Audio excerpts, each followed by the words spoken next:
Okay, good afternoon, ladies and gentlemen. Welcome to the parallel session at the International Conference on Advancement in Data Science, E-Learning, and Information System, or ICADAIS 2026.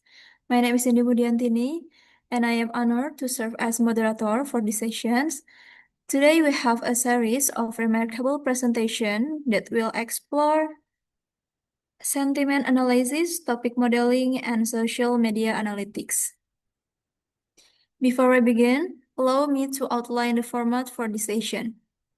Each presenter will have 10 minutes to deliver their presentations. At the 8th minute, a reminder will appear that there are 2 minutes left. At the 10 minutes, I will state time is up, followed by a 5-minute question and answer segment. For online session, a maximum of 15 minutes per presenter for Q&A sessions, but can be extended to 20 minutes if needed. I kindly ask all attendees to hold their questions until the Q&A session after each presentation. If a presenter is not ready to present within 1 minute of their scheduled time, we will proceed with the next presenter. The presenter who was not ready will be rescheduled to present at the end of the session after all other presenters have finished. During other presenter session, please mute your microphone unless permitted to speak. I would like to remind all presenters to change your display name to your paper ID, followed by your full name. For example, paper ID underscore your full name. And please make sure to use official virtual background provided for this session. This helps maintain a consistent and professional appearance throughout the event. Okay, now let me inform you about the presentation order. The first presenter will be Mrs. Olivia Fagayan Zaifara and Mr. Ferry Indra, followed by Mr. Puja Silaban, followed by Mr. Muhammad Abel Arashid, and lastly, Mr. Farhan Solih. Please make sure you are ready when your turn comes. Okay, now without further ado, let us welcome our first presenter, Mrs. Olivia Fagayan Zaifara or Mr. Ferry Indra. They will present a paper titled Analyzing the Michelin Star Impact Using Bird Sentiment Analysis and Bird Topic. Please join me in giving a warm welcome to Mrs. Olivia or Mr. Ferry. You have 10 minutes plus end time are welcome.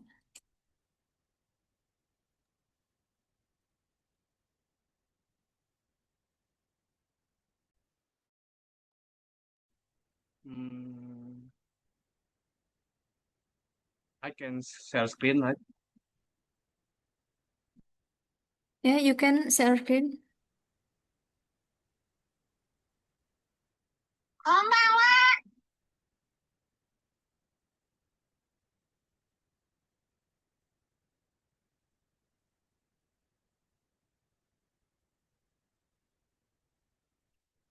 Okay. Good afternoon, everyone. My name is Alivia Bagain Sevara, and this is my partner, Ferry Indra. We are from Binus Business School, and today's topic is analyzing the Michelin star impact using bird sentiment analysis and bird topic. A picture a humble street food stall. The owner has been making the exact same recipe for decades, mostly serving neighborhood regulars. But one morning, a famous red guidebook gives them a star overnight. The quiet stall turns into a global destination with 2-hour-long lines. This is the Michelin shockwave I call. Running food business right here in Bandung, I see firsthand how unpredictable customer expectation can be. A viral moment or a sudden burst of fame can be blessing, but it also completely rewrites the rules of the game. Today we will look at how this plays out on a global stage by analyzing the Michelin star impact using AI sentiment analysis and topic modeling. We are going to look beyond the star and into the actual heart and minds of the consumer. Next. Here's our roadmap for the next few minutes. We will start with the introduction to understand the story behind our research. Then we will cover our methods. After that, we get the fun part, which is result, where we reveal what the data actually tell about. Finally, we will wrap up with the conclusion and practical takeaways for the food industry. Okay, let's set the stage. Our research focus on a very specific, fascinating place called Tai Hua Noodles in Singapore. This is not a fancy fine dining establishment with candles and white tablecloth. It is a hawker stall, yet it achieved the unlimited culinary prize named a Michelin star. We know that a Michelin star instantly boosts a restaurant visibility and reputation. With great fame comes massive customer expectations. To see how this plays out in the real world, we put a dataset of customer review on Google spanning 14 years for 2012 to early 2026. So why did we choose to study this? Historically, we research look at the Michelin effect. They look at the cash register. They measure profit, foot traffic, and quantitative indicators. But numbers alone do not tell you now how a Michelin customer feels. A number alone do not tell you how a customer feel and want to in the restaurant. That's the gap in the current research. We want to move past just the star rating and actually read the room. Our objective was to use AI to track the volume of reviews, the emotional sentiment of diners, and the specific topic they could stop talking about. We also compared Tai Hua to a similar non-Michelin restaurant to prove that the Michelin effect is a real measurable force. To make sense of 3079 reviews, we built a simple five-step AI pipeline. In step one, we gathered the Google review using tools help named Apify, and then we clean the data. Think of this as sweeping the floor. We filtered for English, remove filler words, and strip the text down to its core meaning. Then we use tools called BERT for sentiment analysis. Basically, we give the text to an AI to act like an emotional thermometer, scoring each review as positive, neutral, and or negative. And then we use BERT topic modeling instead of us guessing what people cared about or talking about. The AI can automatically read the reviews and group them into distinct conversation themes or segment. Then the last is we analyze those patterns to pull out the real world insights. Next. Let's look at the results. The volume of review tells a dramatic story. Before 2060, Taihua had a very little online chatter, or almost none. Then the Michelin star hits in 2016 and boom, the review count skyrockets. Customer participation became incredibly high compared to the pre-Michelin days. To make sure this wasn't just general trend, we look at Ho Nam prawn noodle, sorry for mispronunciation, our non-Michelin restaurant control itself, while Ho Nam show a slow, steady climb over the years. Taihua trajectory was a massive sharp spike. This proved that Michelin recognition brings a completely different level of public attention. Then, now here's the plot twist I call. You get a Michelin star, so your rating should be a perfect 5, right? Actually, we found that the average rating slightly declined, but why? The answer is customer expectation. When you wait 2 hours in the heat because a famous guy told you to, you become much critic person. However, our AI sentiment thermometer revealed that something beautiful. The overall emotional tone of the text remained moderately positive over the time. Even with fluctuation, the baseline stayed stable. The data aligned perfectly. Positive sentiment in the text was highly associated with 4 and 5 star ratings. People are still happy, but they are judging the style through a much stricter lens. Then our topic modeling revealed exactly what was driving those emotional. The higher average, as you can see, ratings came from topic focus on the food. Word like good, noodle, soup, or vinegar dominated product quality is still the undisputed main source of customer satisfaction. And the lowest rating, which is the negative, were dragged down by one massive issue, the wait. Topic refilled with words like power, long service, slow service, waiting too long were the main cause of dissatisfaction. The Michelin stars did not change the quality of the food, it just add in massive pressure to the service. Next. So what does this mean for anyone running a food business then? It means that an award is a test of your operational readiness, and sudden influx of diners means your service system will break if they are not prepared. If you ever find your business going viral, your first priority must be managing the waiting times because your food is already great. It is the waiting that ruins the experience. To wrap this all up, Michelin, there are three things. Michelin recognition creates a massive explosion in visibility and review volume, while average ratings might slightly dip due to skyrocketing expectations. The true customer sentiment remain positive, and product quality keeps you alive, but waiting times are your biggest threats.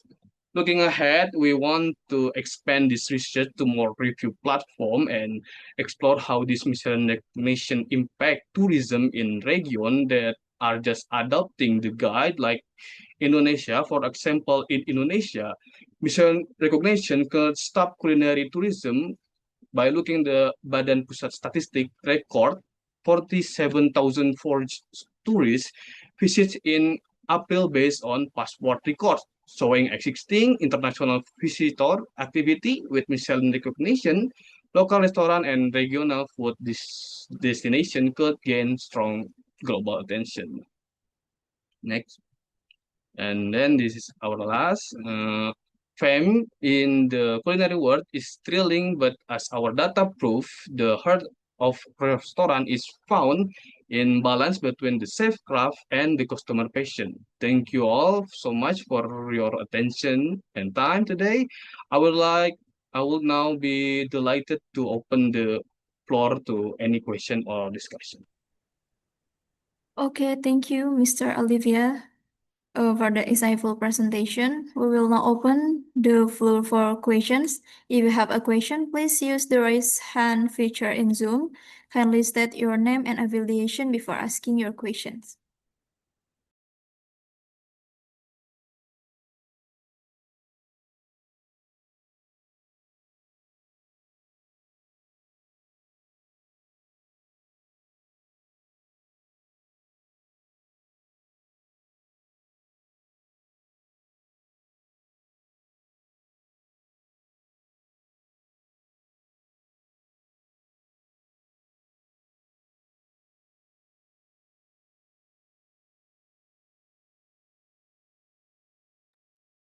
All right, if there are no questions, I would like to ask a question. Uh, could you briefly explain the main motivation behind this research and why this topic is important? Thank you.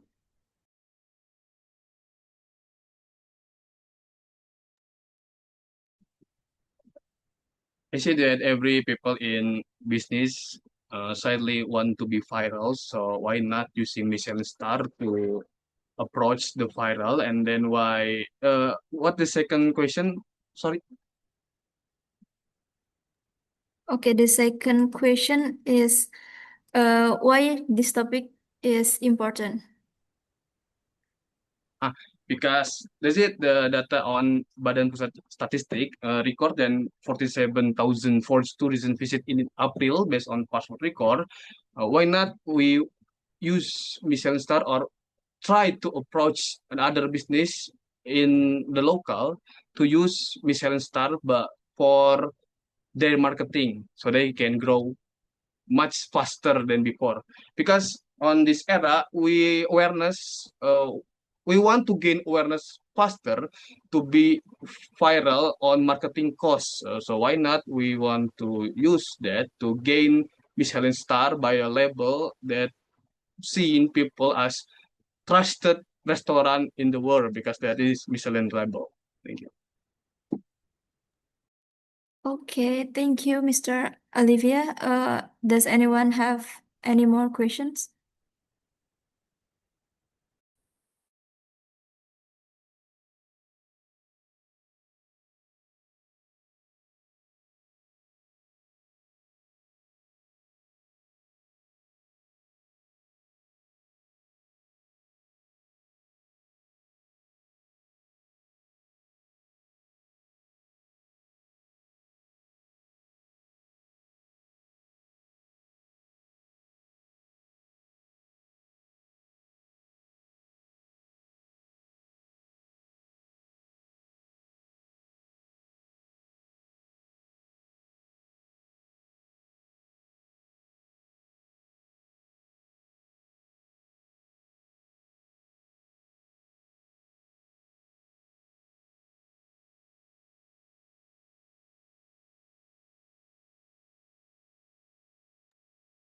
Okay, if no more question, you can turn off your presentation. Thank you, Mr. Olivia, and sorry before I called you Mrs. Many people always thought that I am Miss, so don't worry. Okay. Okay, due to time constraints, we must now move on. If you have additional questions, we encourage you to approach Mr. Olivia or Mr. Ferry, during the break sessions. Okay, let us now proceed to our next presenter. Please welcome Mr. Puja Silaban, who will present a paper titled A Multi-Method Transformer-Based Approach to Decoding Visitor Sentiment in Southeast Asian Aviation Hubs. A warm round of applause for Mr. Puja Silaban. Mrs. Puja Silaban, you have 10 minutes. Place and time are welcome. Okay, thank you. Let me share screen my presentation.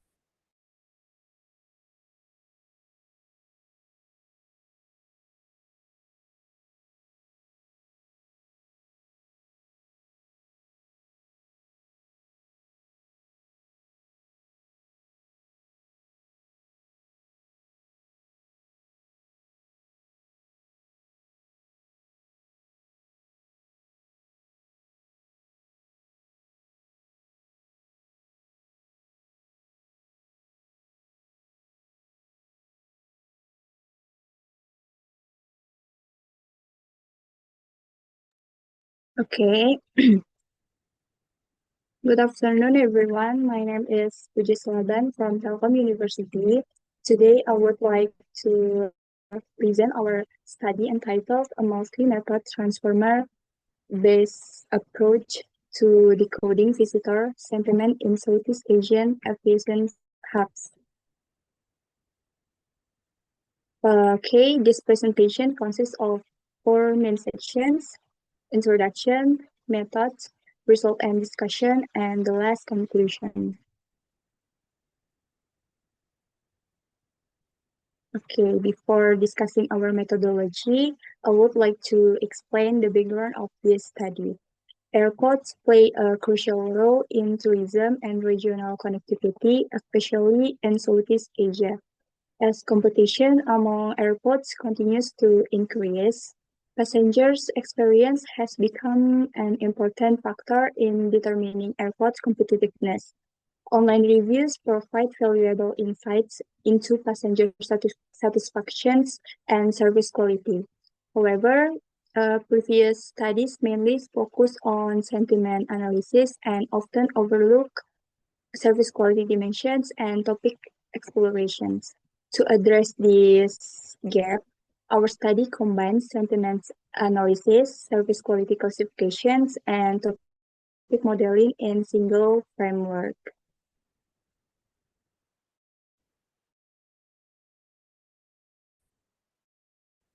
Okay, based on these challenges, to analyze passengers' sentiment using Distilbert. Second, to identify service quality issues through ASQ classifications. Third, to discover discussion topic using BERT topic.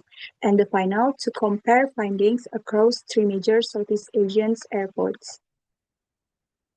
Okay, next method.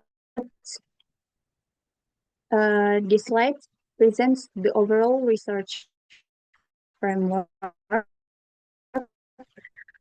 We collected 181,600 and Changi and Suvarnabhumi airports. The reviews were pre-processed before being analyzed using Distilberts for sentiment analysis, ASQ classification for service quality dimensions, and BERT for topic extractions. This slide summarizes the dataset and model performance. Our datasets consist of more than 181,000 reviews collected from 3 major airports in Southeast Asia. The model performance achieved an accuracy of 79.52% with weighted F1 score of 0.81 and macro F1 score of 0.83 and the last Hamming loss of 0.05. This result indicates that the model performs reliably in classifying passengers' reviews. Next, result and discussions. Moving on to the sentiment analysis results, positive sentiment dominates across all 3 airports. This suggests that passengers generally have favorable perceptions of airport services. Among the airports, Changi Airport recorded the highest positive sentiment, while Suvarnabhumi airports show a relative higher proportion of negative sentiment. And the ISQ analysis provide deeper insights into service quality dimensions. Facilities emerge as the most frequently discussed negative dimensions across the airports. Many complaints were associated with infrastructure quality, comfort, and passengers' convenience. Okay, next, topic findings. Topic analysis help identify airport-specific concerns. At Changi airports, passengers frequently discuss Wi-Fi quality and food prices. At Soekarno-Hatta airport, major topics included Wi-Fi, charging stations, toilet, and prayer rooms. Meanwhile, at Suvarnabhumi, discussions were mostly related to smoking areas and passengers' facilities.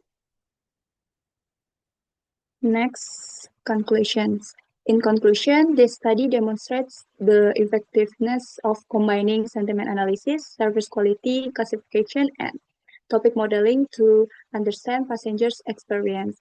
Positive sentiments dominate across all airports, although facilities remain the most frequently discussed negative dimensions.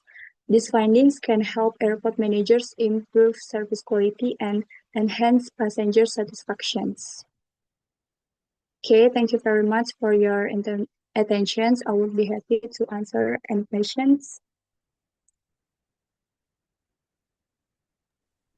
Okay, thank you, Mrs. Puja, for that insightful presentations. We will open the floor for questions. If you have a question, please use the raise hand feature in Zoom. Kindly state your name and affiliation before asking your question.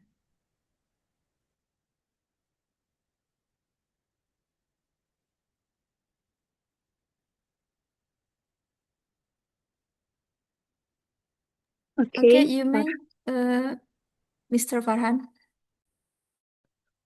Could you hear my voice? Yeah. Okay.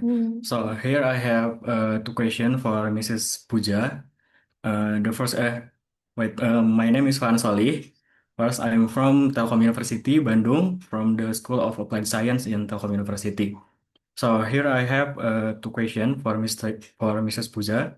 The first question is, why did Miss Puja use this stillbird rather than the original bird? And then the second question is, why did Mrs. Puja just only select three airports in the three main country, and not get other airport like four or five or maybe more than three gitu. Okay, thank you for the questions. This bird was selected is because provides comparable performance to bird while requiring less computational resources. Since our study involved more than 181,000 reviews, this built over a good balance between accuracy and efficiency.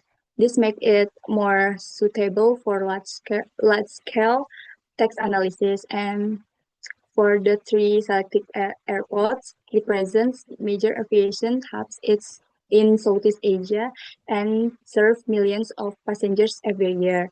These airports were chosen because they have strategic importance in the regional aviation industry and receive a large volume of international and domestic travelers.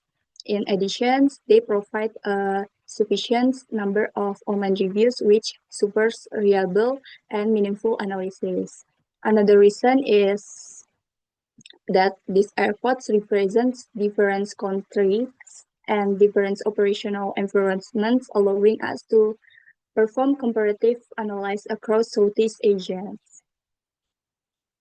And I hope future studies may include additional airports to provide broader regional comparisons. I hope that answer your questions, Mr. Farhan.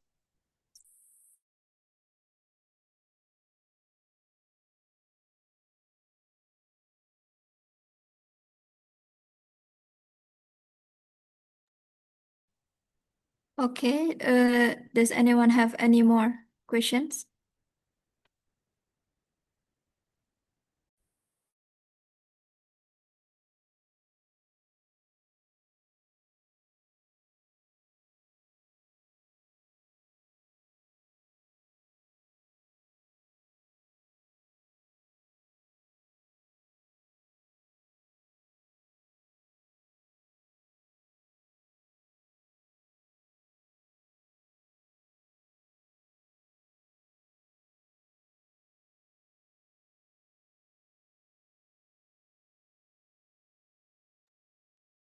Okay, if no more question, thank you, Mr. Puja, for the presentation. You can turn off your presentations.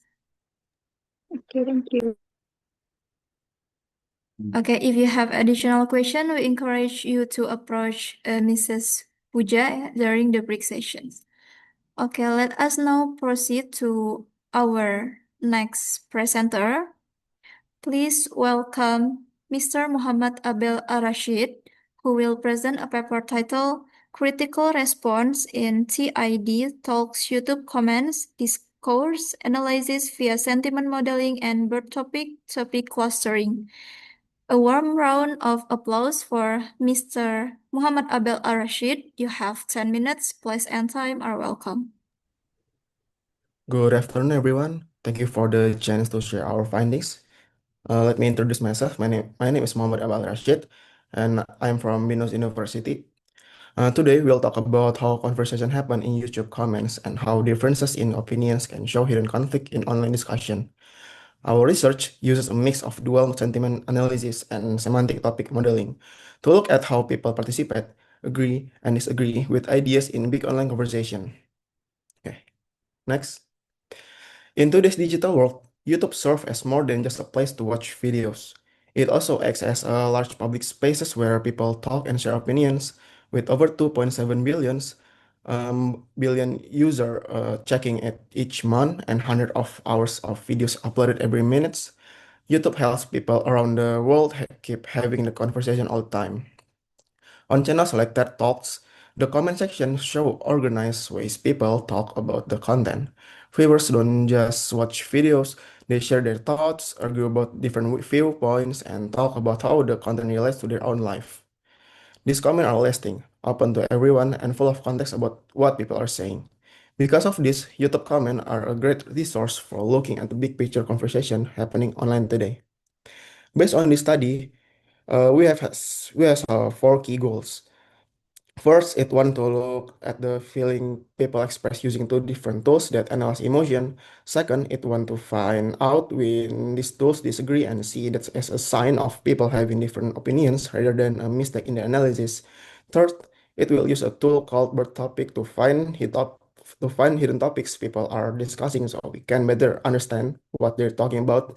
Fourth, it will look at how people talk publicly, including sign of group that only talk to themselves and how people engage with ideas critically.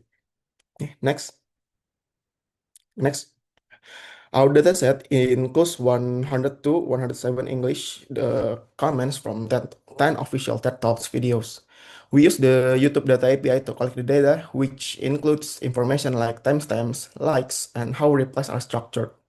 This helps keep the conversation context intact. Next. During preprocessing, we remove duplicate entries, missing values, and zero-width characters. Language filter was applied and spam was eliminated using numeric and repetition-based heuristics. Long comments were normalized and manually validated to maintain data quality. The analytical pipeline consists of two major components. Dual model sentiment analysis using Feather and Roberta, and topic modeling using SentenceBird. HDB scan applied in clustering, CTF IDF with extraction, and finally UMAP for two-dimensional visualization. Next. This study used two different models to analyze sentiment in a better way. Feather is a model that works with a rule-based and a list of words to figure out the overall sentiment. It looks like things like word meanings, change in tone, punctuation, and even emojis to give a single score. It's really good at picking up on clear emotion that are directly expressed. On the other hand, Roberta is a model that uses a more advanced method to understand how words work together and in context. It's better at catching hidden or indirect emotions, like sarcasm or subtle criticism, which are common in comment YouTube. By using both model, we can go beyond just putting a single emotion label on something. Instead, we can look at where they agree and where they disagree. Okay, next. For topic modeling, we use bird topic. Sentence bird is used to create embeddings that capture the meaning of sentence and keep track of the context. HDB scan does clustering based on how dense the data is, and it's automatically find the right number of topics without needing manual adjustment. Then class-based IDF is used to find keywords for each group, making the topics easier to understand. Next. Next.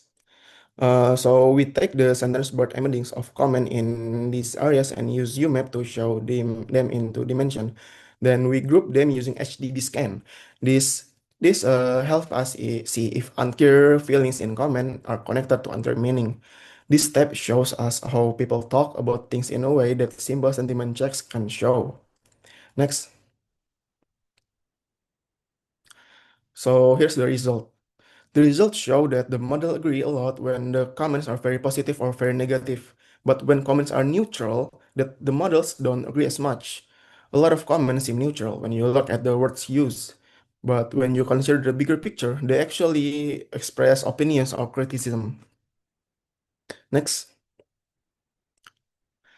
Okay, cluster quality evaluation with silhouette scores shows the clear differences between areas of sentiment.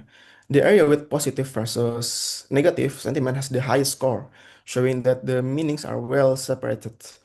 On the other hand, areas with neutral sentiment have lower scores and more noises, showing that the meaning boundaries are not clear.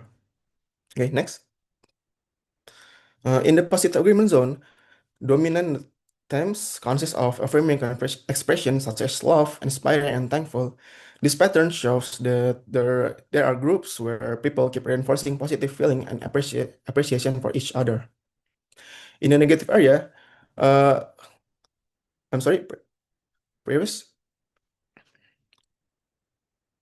Yeah. So here's the plot of the positive keywords. Next. Here is the plot of negative keywords. In a negative agreement area, words like hate, stupid, and liar are often used. This group shows that people are consistently criticizing something, and their comments usually have similar emotion. Next. And here's the plot of neutral zone. The neutral agreement zone has a very different structure. Topics are mostly about personal experience and situations like time, work, school, and everyday activities. Even though these comments are considered neutral, they often include hidden opinions and detailed interpretation. Next. Several important results come out of this study. First, neutral comments are the main cause of confusion in discussion because they are unclear and depend on the situation. Second, the lines between the different types of speech are most clear when opinions are strongly positive or negative, but they are unclear when the tone is neutral. Third, the negative neutral area has a lot of noise, which means there is a mix of strong opinions and factual information that can be hard to separate. Finally, using two different models works better than using just one model for analyzing opinions, as it shows the real complexity of how people talk online. Next. Okay, in conclusion, this study shows that combining Father, Roberta, Bertopic can effectively analyze large-scale discourse in TED Talks, YouTube comments.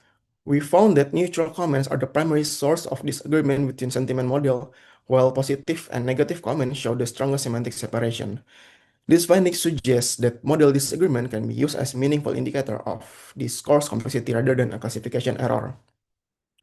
For future work, this framework can be extended to multilingual dataset, not only English and other social media like TikTok, YouTube, Twitter, or Reddit, and human annotation, and more deeper linguistic analytic, such as sarcasm, implicit stance detection, may also help improve the understanding of sentiment disagreement. Overall, this study shows that differences in sentiment shouldn't be seen as just random noises, but as important clues about the complexity and depth of public conversation. Okay, thank you for your attention. We will be happy to answer any question. Okay, thank you, Mr. Muhammad Abel, for that insightful presentations. We will now open the floor for questions. If you have a question, please use the raise hand feature in Zoom. Kindly state your name and affiliation before asking your questions.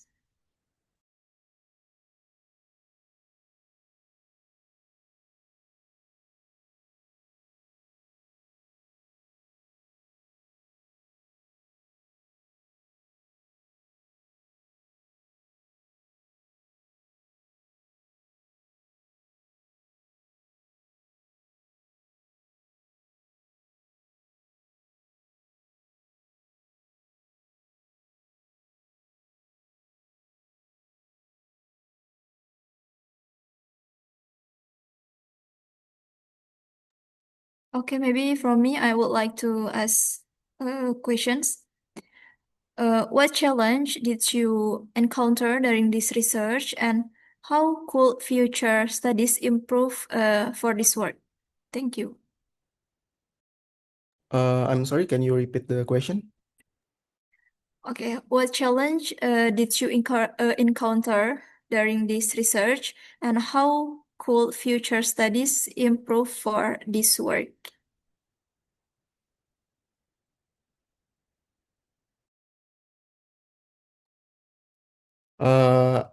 So the question is what challenge that I encountered, right? Yes, challenge. Of course, one of the challenge like processing the 100,000 data and many comments like such as spam and most of dominated by numeric. And sorry, the second question, can you repeat it again? How could future studies improve this work? The future study, if they use a multilingual dataset like from Indonesia too, maybe they're gain more information and more cultural comments.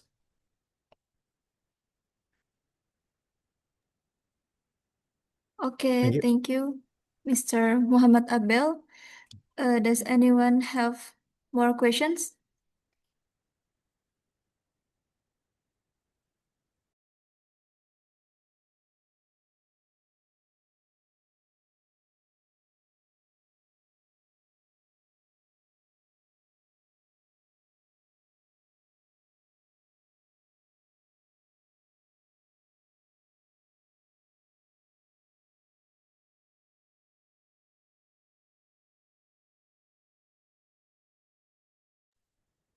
Okay, if no more questions, you can take off your presentation. Thank you, Mr. Muhammad Abel.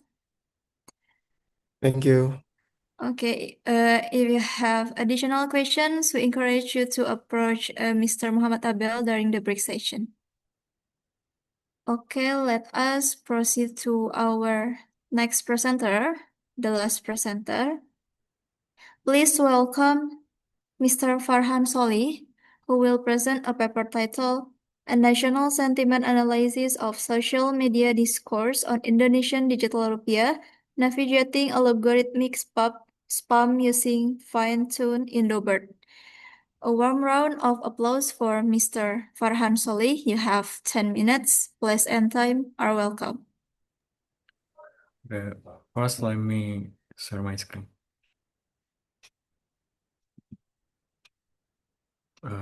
Could you see the screen that I said? Yeah, the presentation. Okay. So,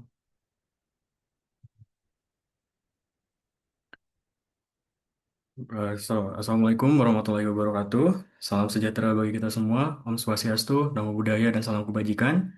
Good afternoon, everyone. My name is Farhan Salih. My name is Farhan Salih from the Faculty of Applied Science in Telkom University Bandung. Today, I want to present our research with title National Sentiment Analysis of Social Media Discourse on Indonesia Digital Rupiah, Navigating Algorithmic Spam Using Fine-Tuned Indobird. This research was done together with my co-author, Mr. Alfian Akbar Ghazali. So, next slide. Here's a quick roadmap of what we will cover today. We'll start with the introduction that contain background, research objective, and research question. And then we will dive into the methodology. And then I will show you the result and the discussion. And then I will wrap up with the conclusion. So here's the first is the introduction. So the background is so here is in this situation, we all know that crypto and stablecoin are literally everywhere today. They are very fast and convenient, but since they are completely unregulated, they are giving a central bank a really massive problem. That's why government are now stepping into creating their own official digital money. Here in Indonesia, Bank Indonesia launched Project Garuda for the digital rupiah, but there's a big issue we noticed. The tech is moving really fast, and honestly, the public is left behind. So people are just confused. And yeah, usually when people are confused, they are naturally push back and resist the stablecoin. And next is the research about. So the objective is to evaluate the genuine public perception toward the digital rupiah across multiple platforms like X, YouTube, and TikTok. And to make sure our data was not filled with spam, we implement a fine-tuned Indobird model. And then our research question are, and then we have three research questions. So the first question is, what is the true sentiment? What is the true sentiment when the bots are removed? And then the second question is, what are people actually afraid of?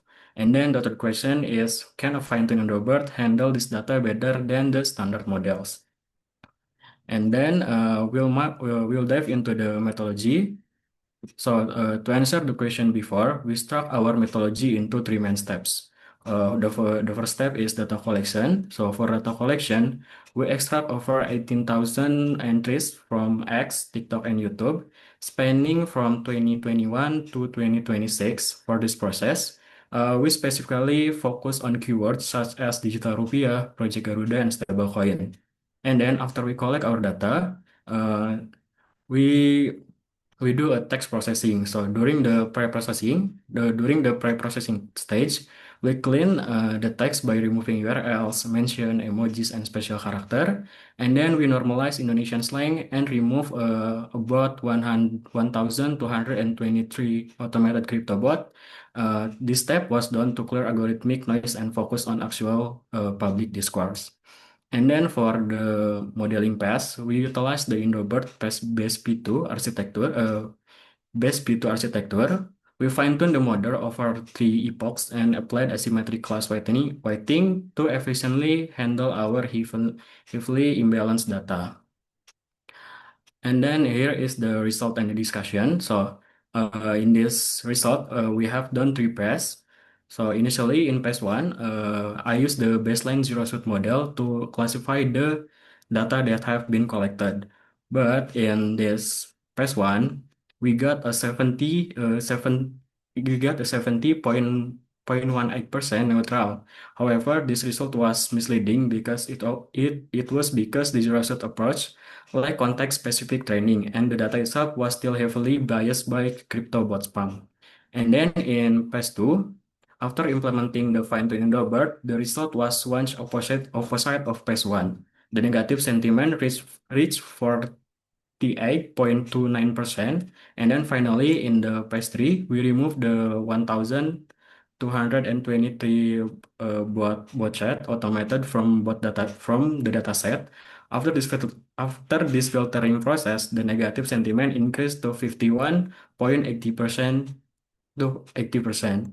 With an overall accuracy of 82%, this result demonstrates that filtering algorithmic spam is necessary to accurately measure true public sentiment. And then here is the negative sentiment percentage. To understand where this negative come from, we'll look at the platform distribution. So analyzing this data reveals a clear trend. Video-based platform recorded the highest negativity. TikTok was the most negative at 61.92%, followed by YouTube and at 58.23%. In contrast, X or Twitter saw a lower negative sentiment at 35.6%, indicating a more balanced discourse debate on that platform. And then here is the main public anxieties. When we look closer at why people are worried, we found 2 main concerns. So the number one is cybersecurity fears. Words like hacker, corruption, and data stolen or just data frequently appeared, showing that people are terrified of massive data breaches. And then number 2, for the government overreach, there is a huge skepticism that a centralized digital currency means the government will monitor every single transaction. And here is the conclusion. To wrap things up, here are our 3 main takeaways. First is on model reliability. Our fine-tuned Indobird achieved an 82% accuracy, proving that fine-tuned transformers are necessary to handle local slang and filter financial bot. Second, on communication strategy, with 51.8% of public sentiment being negative, Bank Indonesia needs to implement clear, targeted educational campaign, especially on video platform like TikTok and YouTube. Third, on the privacy focus, the government must ensure and communicate that digital rupiah protects individual privacy to build public trust. Finally, for our future research, we highly recommend moving toward multimodal analysis, incorporating video and audio data to gain a deeper understanding to public discourse. And that brings me up to the end of my presentation. Thank you so much for listening. If you have any question, please feel free to ask, and I will try my best to answer them. Okay, thank you, Mr. Farhan, for that insightful presentations. We will now open the floor for questions. If you have question, okay, Mr. Rafila or Mrs. Mrs. Mrs. Okay, you may. I'm Rafila Zasanuddin from Telkom University, and I have a question that why do you go with fine-tune Indobert and asymmetric weighting for this length instead of just using zero-shoot models? And how do you know your bot filter didn't accidentally delete real natural comments? Thank you. Okay, thank you for the question. So the first question is the reason why I'm using fine-tune Indobert rather than the baseline zero shot is because the main reason is that baseline zero shot model or traditional method really struggle to understand local slang and shouted words that netizen use. That's why I went with supervised fine tuning. It allows the model to adapt directly to the specific way people talk about the Garuda project. As for the asymmetric class weighting, I use that specifically to fix the issue of heavily unbalanced initial data. By applying this weighting, the model performance become much more stable and keeping the accuracy and evaluation metric like F1 score balance across the board. And then for the second question is how I make the bot filter not deleting the actual people comment. So the trick was to use keywords that are strictly tied to crypto trading, like leverage, entry, target, and stop loss. These terms are basically red flag for promotional bot, and regular people simply don't use them when talking about government policy. When the general public is being neutral, they are usually just asking straightforward question like how the digital rupiah actually work or when it's coming out.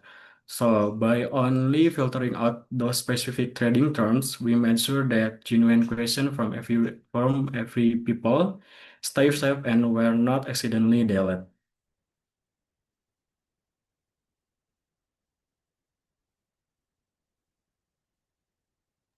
Okay, thank you, Farhan. You're welcome. Okay, does anyone have any more questions? We still have 2 minutes for Q&A sessions.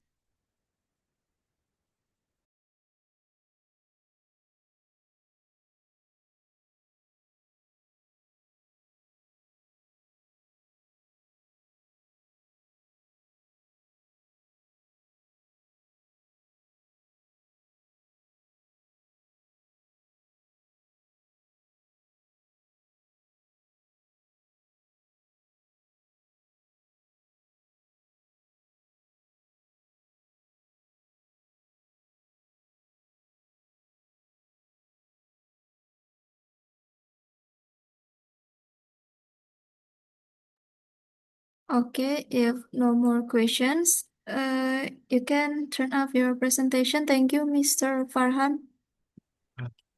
Thank you.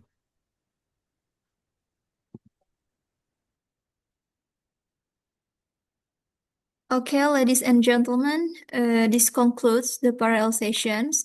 On behalf of ICHA Days 2026, I would like to thank all our presenters for their exceptional contributions and insights. I would also like to extend my gratitude to all participants for their engagement and tough-provoking questions. We hope this session has been both informative and inspiring. Uh, okay, please be reminded the next session will begin at 15:30. 15:30. We invite you to stay and continue exploring the valuable ideas and discussion presented throughout the conference. Okay, for the last, yeah, let's take a group photo for documentations.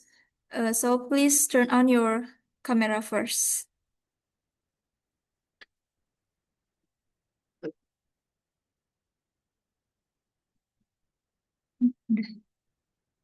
Okay, uh, 1, 2, 3, cheese.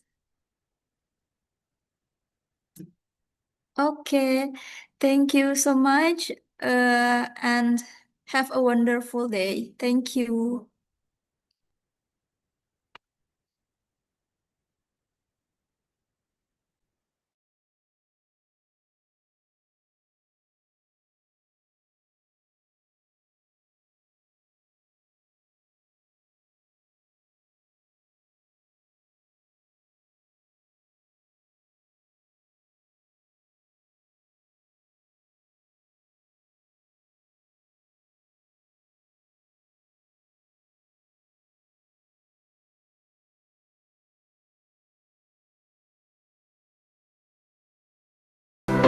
Bye.